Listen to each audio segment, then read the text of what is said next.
Thanks. Good afternoon. Welcome to Human Readable JavaScript using E2015 Plus to craft better code. Our guest speaker today is Laurie Barth of 10 Mile Square. Hi, everyone. My name is Jennifer Ponder. I am located in Atlanta, Georgia. I am the Front End Track Leadership Fellow. Our guest speaker today is Laurie Barth. She's located in Washington, D.C. She's a software engineer at 10 Mile Square. Laurie is a software developer, conference speaker, and frequent blogger. During normal business hours, she is a consultant at 10 Mile Square, of course. Depending on the day, she can be found using any number of technologies from different languages to frameworks and other support tools. When she isn't writing code, you can find her playing board games and also eating cupcakes. Mm-hmm. Now we're going to move into our Women Who Code mission, vision, and code of conduct. Our mission speaks to inspiring women to excel in technology careers. Our vision speaks to a world where women are representative as technical executives, founders, VCs, board members, and software engineers. Please take a look at our code of conduct. You know, we do have a collaborative environment and we want to foster and build that every day within the front end track community and in Women Who Code as a whole. You can take a look more at our code of conduct at womenwhocode.com/code of conduct. Definitely reach out to us at frontend@womenwhocode.com. If there's any issues or anything you want to let us know about, please email us. And just wanted to give you some of our front end track information. You can always register for events and become a member over at womenwhocode.com/frontend. Definitely email us also too if you're interested in doing a webinar with us, you have any questions. Also, if you want to join our Slack community and just want to be involved as a volunteer, definitely reach out to us at frontend@womenwhocode.com. Also, our Twitter is at Women Who Code Front End, so that's WWCode Front End on Twitter, and Instagram is WWCode.frontend1. And also, we do have Slack now available. We do have those links in our Instagram, and also, you know, if you still can't get in and you're having trouble, definitely email us at frontend@womenwhocode.com. And now, without further ado, I'm going to turn it over to our speaker today, Laurie Barth. Awesome. Hi, everyone. So we're going to share. Does this look good for everybody? This looks like slides, hopefully. That looks good. Okay, great. So this is a talk called Human Readable JavaScript. I am Laurie Barth, and I already got a lovely introduction, so you don't need to hear any more about me, but if you do Twitter, you can follow me at Laurie on Tech, and this is just a fun little animation that someone made, and it's like my favorite thing, so you get to see that too. So the first part of this, I normally ask people to kind of show their hands and answer a bit of a survey for me, but that's kind of challenging to do over the internet. So I'm going to assume that some of you love JavaScript and some of you hate JavaScript, but in general, all of you have occasion to either write or read JavaScript or both. And because of the fact that we're all involved with the JavaScript community, I want us to be honest with ourselves. When we talk about readable code, JavaScript doesn't have a great reputation for being readable. And there's a lot of reasons for this. But before I go into why JavaScript in particular has a bad reputation in this area, I want to talk about what we define as readable code. So code is for humans to read and machines to interpret. And this is important because for a long time, we had to focus on the machines interpret part. We were working with really low-level languages like assembly or COBOL, and then we moved on to C and things got abstracted a level up. And then we got even more abstract with something like JavaScript. And if you look into the future, there's even more abstracted languages like Webflow and the no-code movement. But the idea is that we're moving away from talking and writing code like machines interpret it and into something that looks a lot more like human text or narrative. People often say that things like Python feel like reading a book, and that's very appealing to them. And I love this quote about human readable code in particular. It says, "Code is readable when it's easy to edit safely."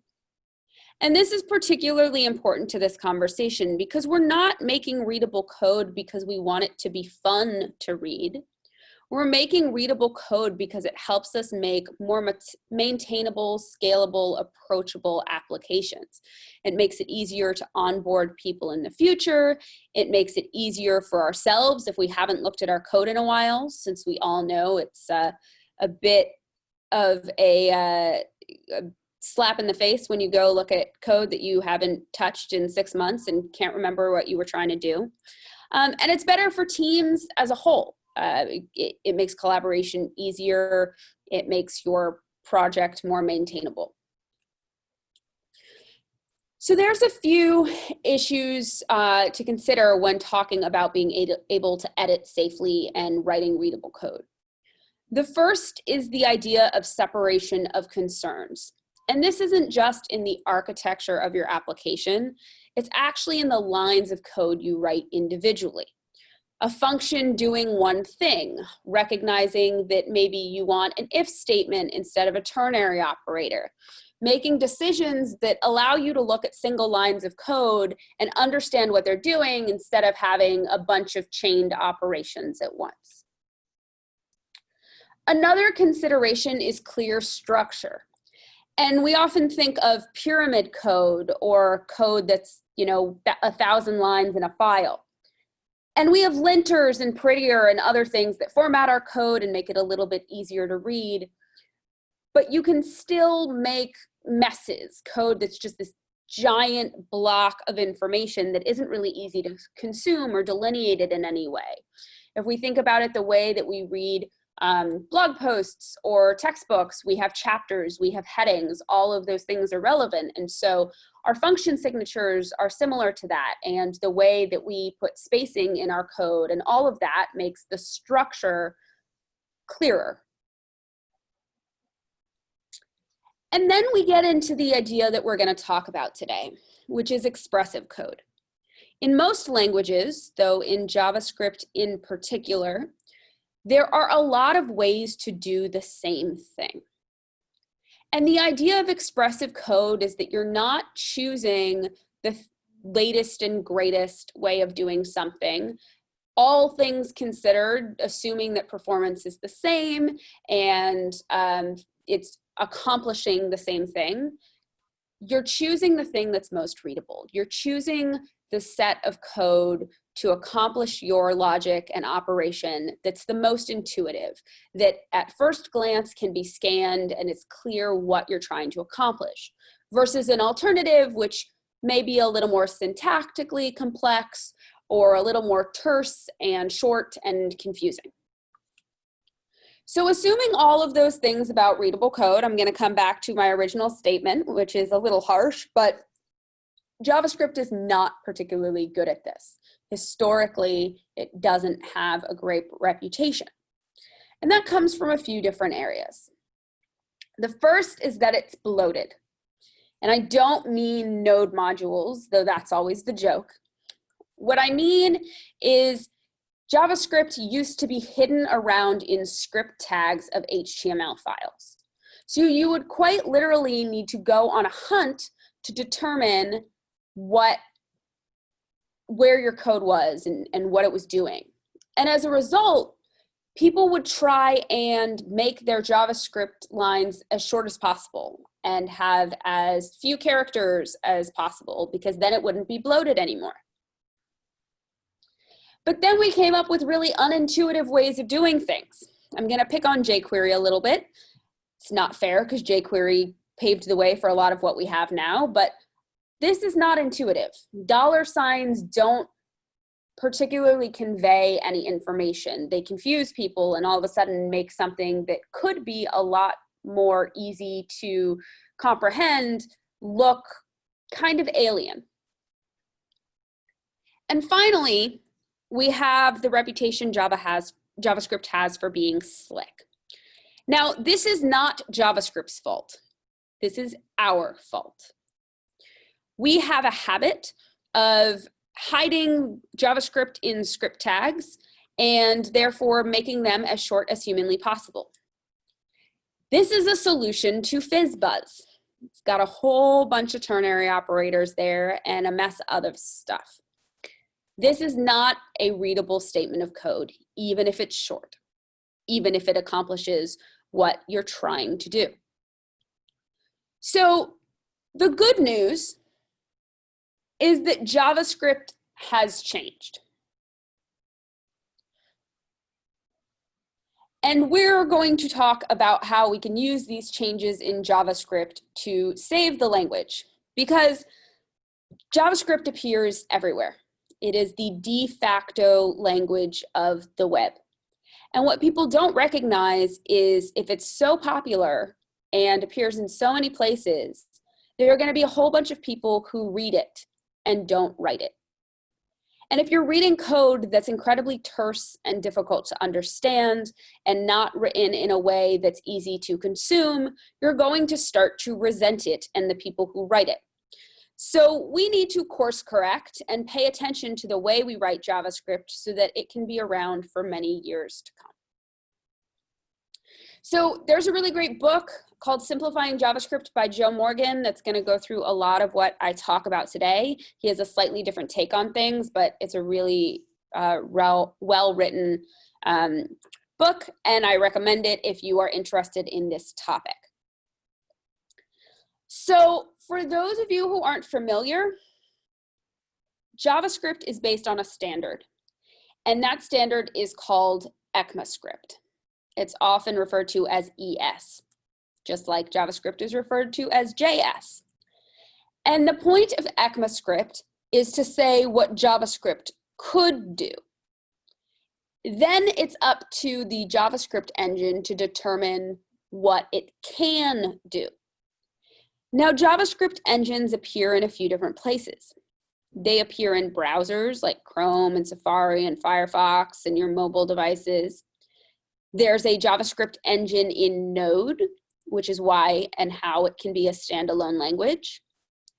And then you have things where you're compiling into a different language with Babel and similar concepts. Now, this is a diagram of some ECMAScript features, and it's showing you what JavaScript engines support which features. And this is where the could versus can argument and discussion comes up, because lots of times there will be something introduced into ECMAScript that doesn't yet exist on the browser you're trying to use it in. That's why Babel is important, because it'll transpile for you. But in general, it's good to be aware of what tools you're using and where they're supported. I did write a post on this in case you need a little bit of a familiarity lesson on the various layers of JavaScript, including ECMAScript, JavaScript, Node, NPM, JSX frameworks, etc.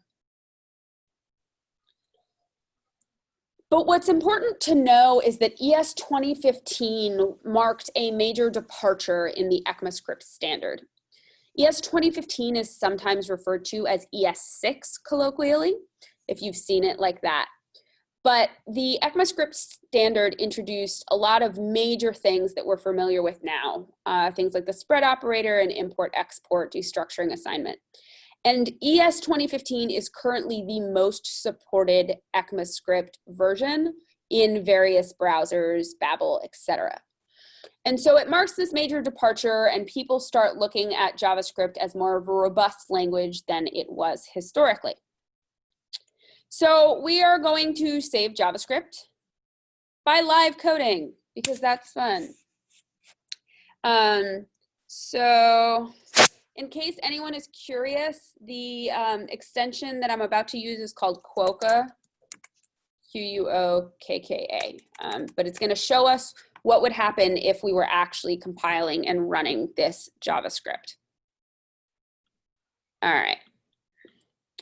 So I want to start by talking about something that you may or may not be familiar with, which is functional programming in JavaScript. So we introduced functional programming in JavaScript, map, reduce, and filter.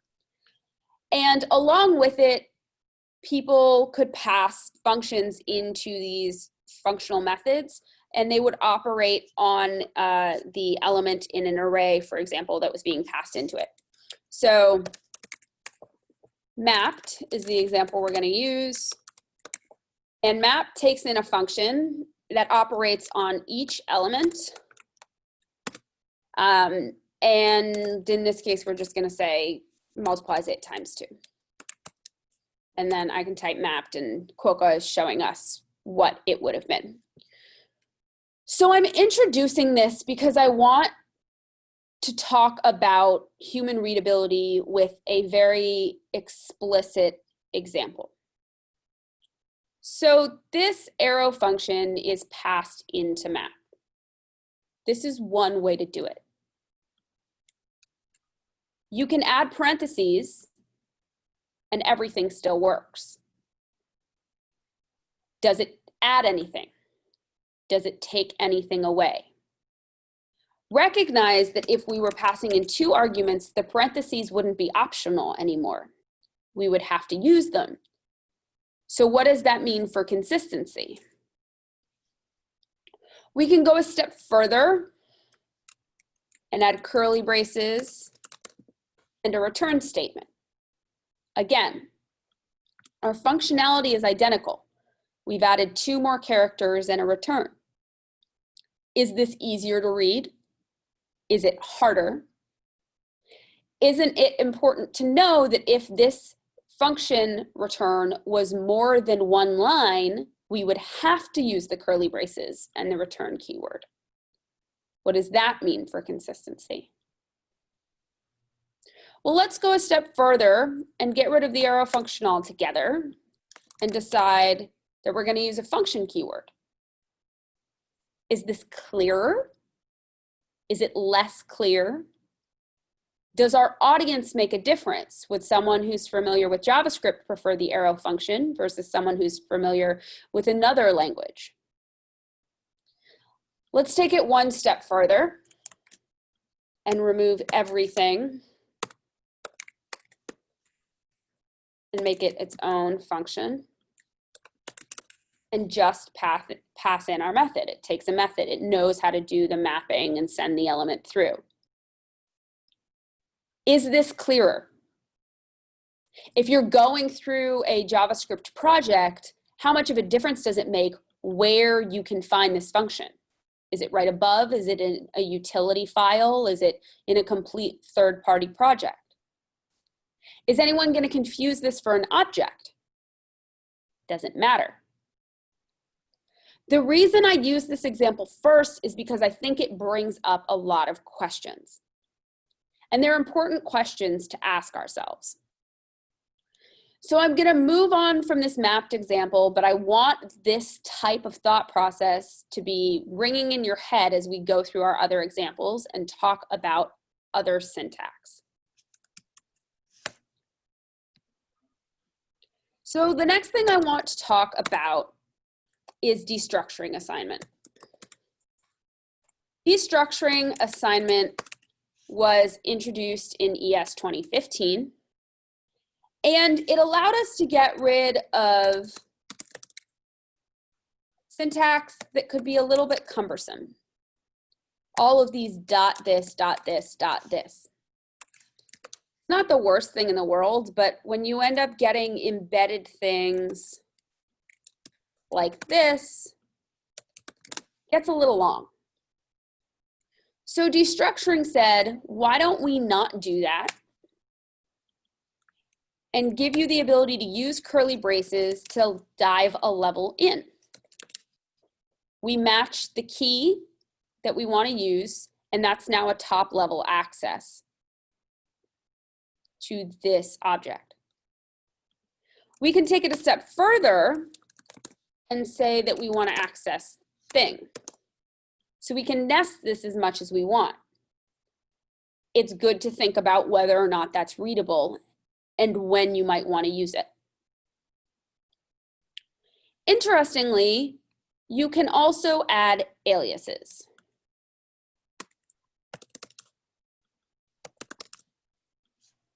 This is particularly helpful in situations where you have multiple objects coming through that you've pulled together, HTTP requests, for example, and you want to be able to access two different things called node. Seeing a message, so I just want to make sure.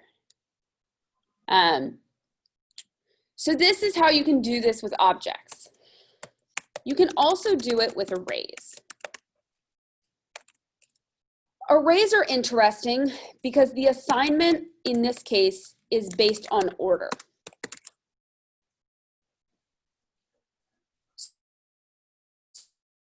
So the first variable name is the first item, the second, third. We can call them whatever we want. We can ignore things at the end if we just don't add assignments for them. If we want to ignore things at the beginning, we can use commas that are dummy placements. No variable assignment, but giving us an indication that we're jumping to that third element. There's no need for aliasing here because it's a variable name assignment. And if we have embedded things, we can do that too.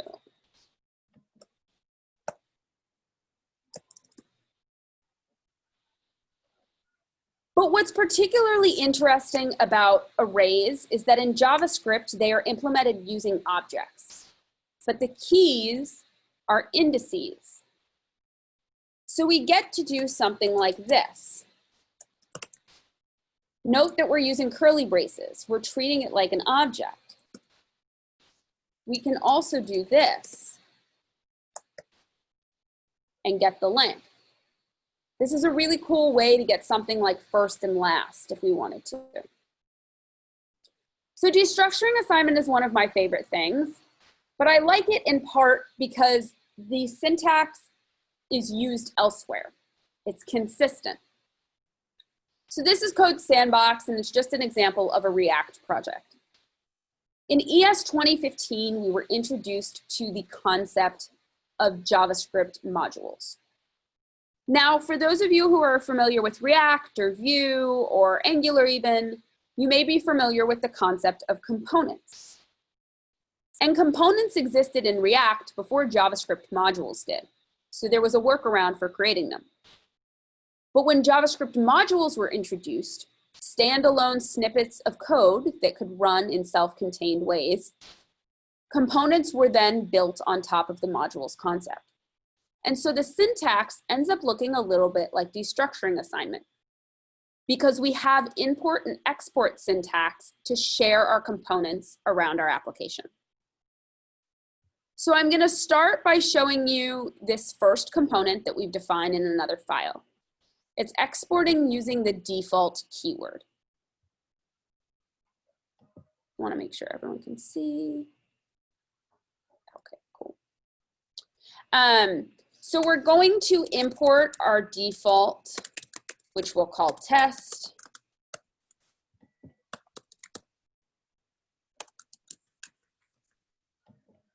And this works wonderfully. It's a name assignment. Now, what's interesting is that it's only a name assignment. So I can use absolutely whatever name I want, and it will still work. It's aliasing the same way our arrays did.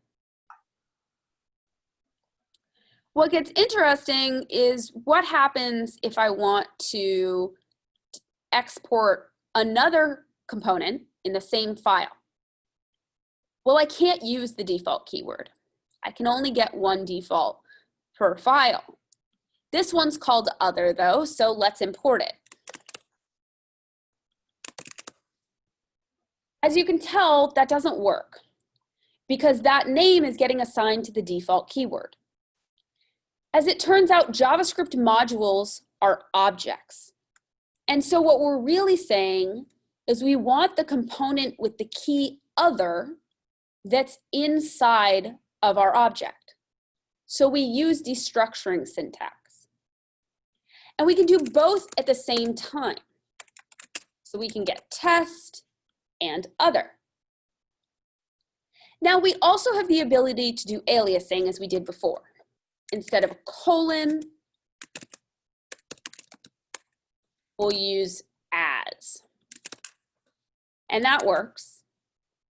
And if you don't like having this outside the brackets when the other thing is in, note that you can't do this because there is no test key inside our JavaScript module. It's actually default, and you'd name assign it to test. So import export is a really great tool, and it's really important for readability because we have a lot of third-party libraries that we bring into our projects. And when we bring in these third-party libraries, it's important that their names are expressive and intuitive and in line with our naming convention. So the ability to use aliases and pass these things around in one-off ways or as groups is incredibly helpful. So we're going to go back to our examples, and now we're going to jump to an example that I actually don't consider to be particularly readable. We're going to start with an array again, and we're going to make a copy using the spread operator. The spread operator is 3 dots. It's very syntax symbol heavy. Now, if you really think about it, ... is normally infinity or keep on going or whatnot. And so it's saying this will work for any number of things. Each dot is individually picking up each thing for as many things as they are. And then the brackets are creating a new array and we're dropping each item in there. I can tell that story because I know what the spread operator is doing. That doesn't mean that it's intuitive when you come across it for the first time or even the first few times. Particularly what I don't like is when people use it for merge. So you can do something like this. And you now have a merged array. But you can have another merged array using the merge keyword.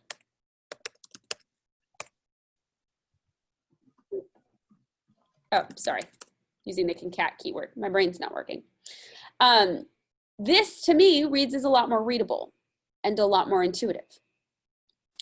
Now, that being said, the spread operator works on objects too, which don't have as many options as arrays do. So maybe the spread operator is necessary in the case of objects. That's an important question to ask yourself. So we've talked about the spread operator, and we've talked about destructuring, and we've talked about math, and we've talked about all this stuff. So let's jump to the newest syntax we have, ES2019, which is sort of the newest. ES2020 is right on its heels. Well, functional programming in JavaScript is becoming pretty popular. And one of the things that they noticed is there was this lovely way to flatten objects. Wait for it.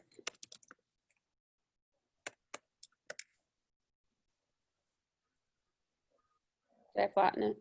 I didn't. Hold on. I always mess this up by one way.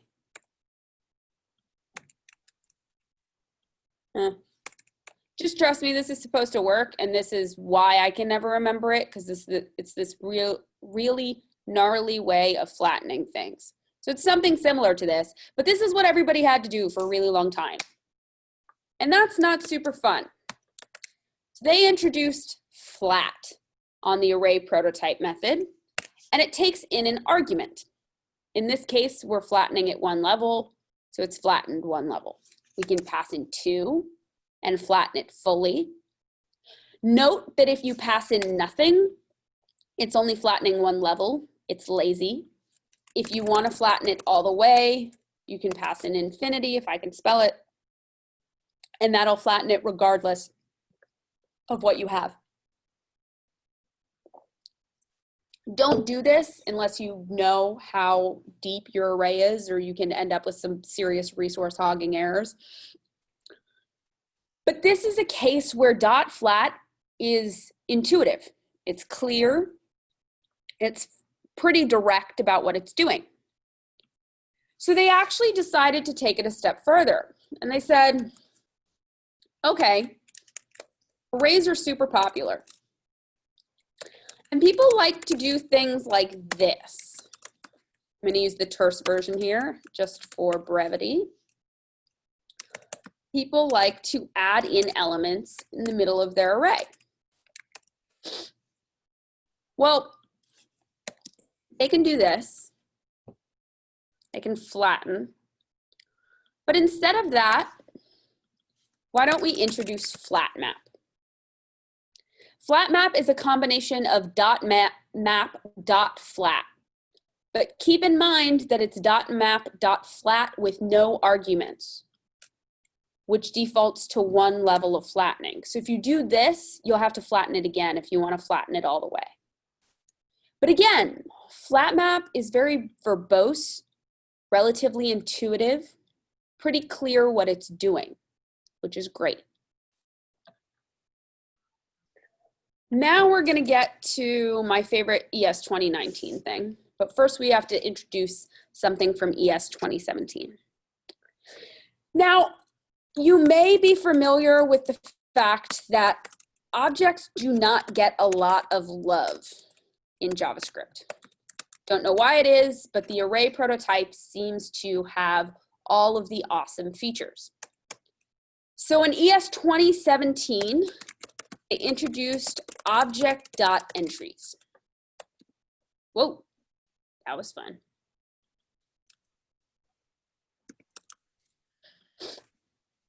And what it does is it converts an object into its multi-dimensional array representation.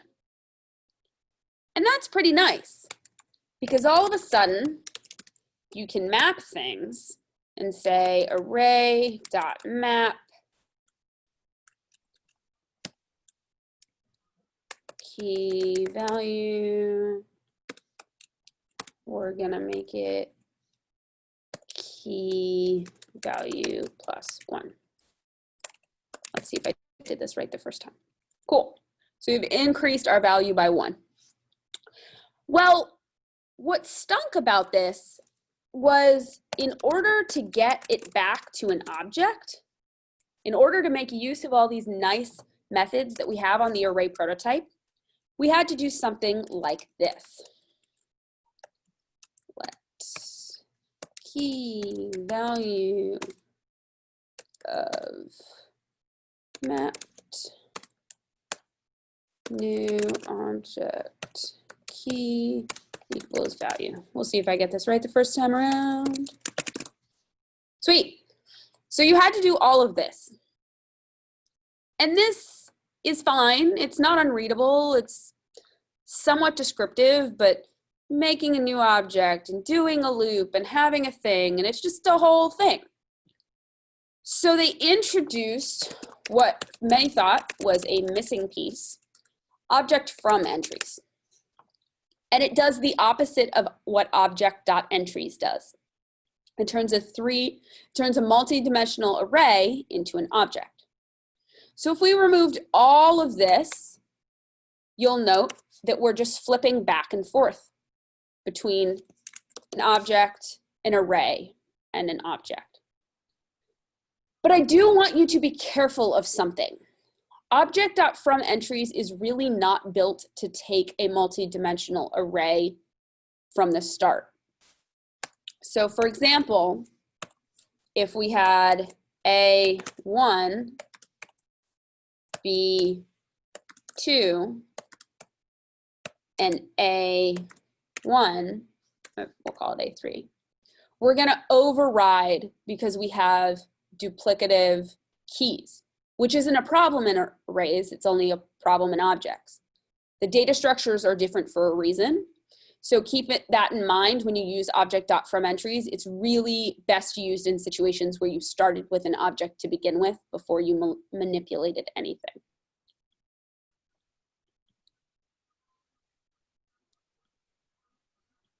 Cool. So those are some new things. We got a little bit of time. Cool. Okay, so now I want to introduce stuff that doesn't exist in the language yet. This is, so if you're not familiar, TC39 is the standards committee for ECMAScript, so the standards committee for JavaScript, and it decides what new features are added to the spec. And I've been involved with the educators committee part of TC39 for a few months now. And we have a few things in phase 3. Final phase is phase 4. Now, when things are in phase 3, they're almost certain to be adopted. It's just a matter of the next time they get voted on. So expect these 2 features to come in 6 months or so. But I want to talk about them now because I think they're pretty nice and I think they are important to discuss in terms of readability. Because in both cases, people are afraid to add them to the spec because they think they'll be abused and they won't be used in the best practices situation. And in my mind, that's a terrible reason not to add something to a language. It's up to us as educators and as language users to teach people the best way to do things and the type of places to use syntax that's incredibly powerful and important and necessary, but can be overused and dangerous. So I want to start with nullish coalescing. So if you're familiar, JavaScript has the concept of falsy values. So that's a situation like this. So we'll start by saying node is 1. So we can say object.node, and people use or 2. Oh, can't use default. We'll call def. So in this case, object.node exists, it's 1, and so def is 1. Well, in JavaScript with falsy values, you have situations like this, where false is something that exists, but it's a falsy value. Same with 0. That's not considered valid. The only thing that OR is going to listen to is, OR is also going to listen to null. It's also going to listen to undefined.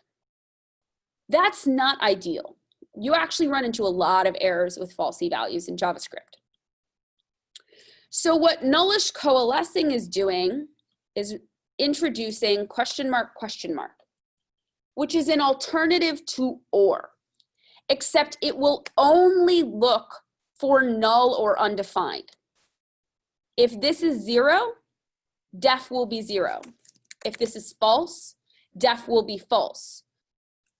If this is null, def will be 2. So your default is only used when object.node is null or undefined.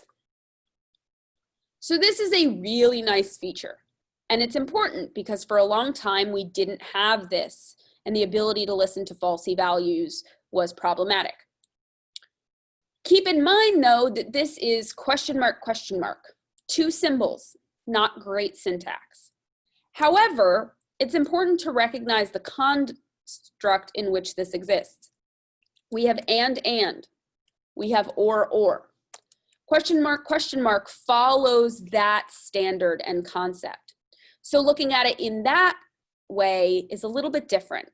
And perhaps we consider it more readable, but maybe we don't. That's something to keep in mind when you use it. Now, part of the reason nullish coalescing is going to be particularly powerful is because of something else called optional chaining. So right now, let's say we want to get thing. Object.node.thing. Thing is 1. What happens if node is null? We get an error. Now, this is kind of problematic, especially for people who are trying to access information on data they do not control. So optional chaining gives you the ability to do this, ? dot. It will set the result to null or undefined instead of erroring out. So you can add nullish coalescing and give yourself a default, and you'll always end up with an answer. Now, this concerns a lot of people because these are silent failure cases. Instead of getting errors, we're now overriding them with null or undefined. You may not want to do that. Actually, in most cases, you won't want to do that. This introduction is for data you can't control and situations where it's okay if the things don't exist, you just need a value. So keep that in mind and use them judiciously, please, so that people don't yell at us for adding them in. And note that nullish coalescing will also exist for arrays. Sorry, optional chaining will also exist for arrays and for function access as well. So what did we go over today? We talked about fat arrow function readability. We looked at destructuring assignment, import export, spread syntax. We looked at map. We looked at flat. It's always fun typing in an editor, isn't it? Ooh, that's a fun one. Okay. No. Flat map, object.entries, object.from entries, nullish, coalescing, which is hard to spell, optional chaining. And what I want you to consider is that these are all tools in your tool belt and they're incredibly important and it's good to know them. But recognize that not everyone does, and you want to consider your audience and the other people on your team when you use these features. And make sure you're using them because they're necessary and because they really do make your code more readable instead of because you learned a neat new trick and you want to show it off. Because for a long time, we've considered our experts the people who write code that we can barely understand, the people who write code that looks so smart that we'll never be as intelligent and talented as they are. But my definition of an expert is someone who creates incredibly complex functionality in a way that everyone feels they could have written that code, that they read it and say, I could have done that. I can do that. That to me is the sign of an expert, and it's what I hope all of you are and will continue to become. Thanks so much, and I would love to take questions. All right, awesome. Thank you so much, Laurie, for that great presentation. We learned some awesome things today about ECMAScript 2015 and beyond. I saw the chat lighting up earlier. I know we're excited to get our questions out for Laurie. Tanya, can you just check our chat to see if we have any questions coming in and even our Q&A section? Also, before the end of today's webinar, I will step back in to give you all some closing updates and just things that are coming to the front end track community soon. Also before that, but now we're just going to take some questions here.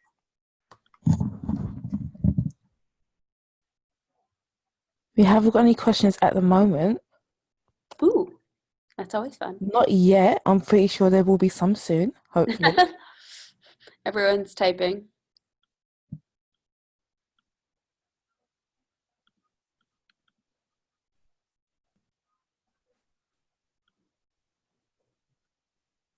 Oh, people weren't seeing the link to. We have a question. It's from Claire. We have a behavioral question. Okay. How could you make the team members, how can you make the team members to write more comprehensible code? So how could you ask them to write more comprehensible code? Yeah, so this is a question I've talked to a lot of people about, actually. So there's two different approaches to this, and it depends on your team. So one of them is to play hardball a little bit and make them recognize that they are employees, which is awesome, but the product that they're building and the code base that they're building is bigger than them. They don't own it, and they may or may not be working for the company for its entire life cycle. And so they need to follow the principles and practices that are to the benefit of the product and code base that they're working on. And that's kind of the hardball approach of saying, you have to do this because these are our standards. I think what is a better way for a lot of people who you have that rapport with is discuss with them their plans, their career plans and trajectory. Because often they'll notice right away that they don't want to be tethered to a single code base forever. They want to be able to explore and try new things. And that means giving people the ability to onboard onto their product and learn their code base and bring up new engineers, new to the team, new to the industry, whatever it may be. And putting it in that light and showing them how these practices will help make for more sustainable, maintainable code in the long term can normally have a pretty big impact on the way they think about these things. But thanks for the question. It's a good one. We have another question from Daryl. Mm-hmm. Where would you suggest we look for additional resources on this? Yeah, so Joe Morgan's book, Simplifying JavaScript, is a really good one. It's specific to the JavaScript language. This gets talked about, honestly, on Twitter and at conferences a lot. I have not seen anyone write or discuss this in kind of a more comprehensive manner. I'm writing some other posts on it as we speak, but I hope to see more people talk about this. I know it's discussed in terms of kind of making our industry a better place and a more approachable place, but I don't know that anyone's really kind of sat down and done the work there.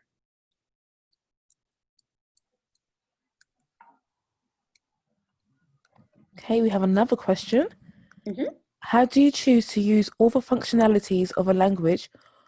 So how do you choose to use all the new functionalities of a language or old stuff? Where's the balance? Yeah, so that's really important, right? You want to use new features. There are new features, Flat and Flat Map are a perfect example, that whether you know they exist yet or not, you're going to see them, and it's going to be relatively intuitive what they are and what they do. For other new features that are really kind of patterns you need to learn, that's a case-by-case basis, and that's based on who your team is made up of, their comfort level, what you see as the comfort level of people joining your team. You want to ask yourself two questions. One is, who is our team in the short term right now? And the second is, who do we expect our team to be in the long term? And no one can answer that question for you. It's individual use case. It's just a matter of making sure that you are actually putting some thought into it and being deliberate about your choices, whatever they may be. But it's a really good question. It looks like that's all the questions for the moment. Awesome. And I would just say too, if you all have any more questions, please feel free to put them in our chat. I'd love to get those over to Laurie. And also you can also email those to us at frontend@womenwhocode. And we're just going to check probably here for about another second or two. Don't want to cut anybody's questions off. Yeah, there's one more question that's just come through. Sure. If you're not employed, how do you stay up to date with that technology? So doing personal projects is great. Reading blog posts is great. There's a lot of good, either if you're on the dev platform or the Medium platform, if you follow various curated newsletters on your technology, there's people creating free content all the time. Make use of that. Read up on things and test out new features or a different framework with as much time as you have available, because not everybody has all of that time. And don't try and overdo it, because if you're exhausted, you're not going to learn as much as you could if you're well rested and you've taken care of yourself and all of that. So it's always a balance, but the resources exist. And so just go in search of what in particular you want to learn. And there's a lot of different places that you can find potential options there that will resonate with you and your learning style. That's all the questions. Awesome. Okay, awesome. Well, I am going to go ahead and share just our last closing updates here. Just a moment. So here's some things we have coming up for front end. Of course, we do have our Slack study group that's every Friday at 2 p.m. Right now, we're working on open source. So if you still haven't gotten in your Hacktoberfest submissions, please go ahead and do that. We do have some great, interesting content there, resources. And this week, our Slack study group host is going to be Favor. She's going to be hosting and talking about open source topics, any GitHubs that you can become familiar with, any issues that you can go ahead and help out with to get your submissions in. Also, too, we have our next event coming up on Monday the 28th at 6 p.m., Getting Up and Running with Gatsby. Our guest speaker is going to be Taylor Alexis. Really happy to have her on as well. Hacktoberfest submissions, of course, I just mentioned, so you want to go ahead and get those in.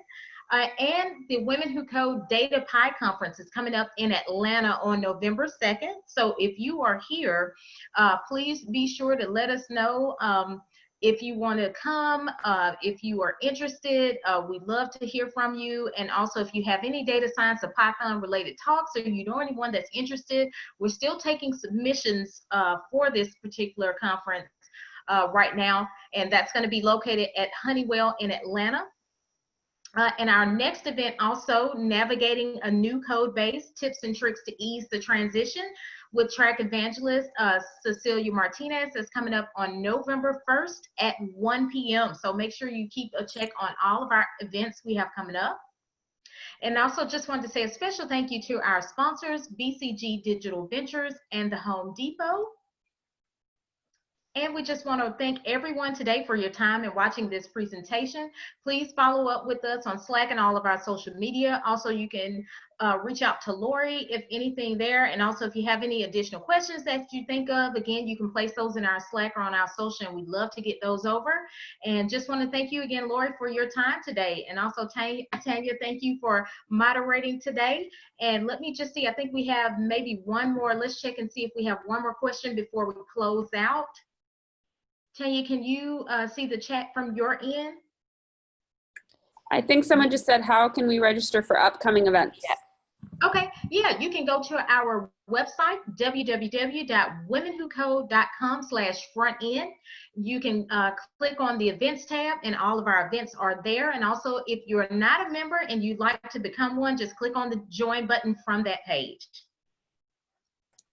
And if that's all we have for today, we want to thank you for watching our presentation today, and make sure you come back and watch more of our events. Have a great day.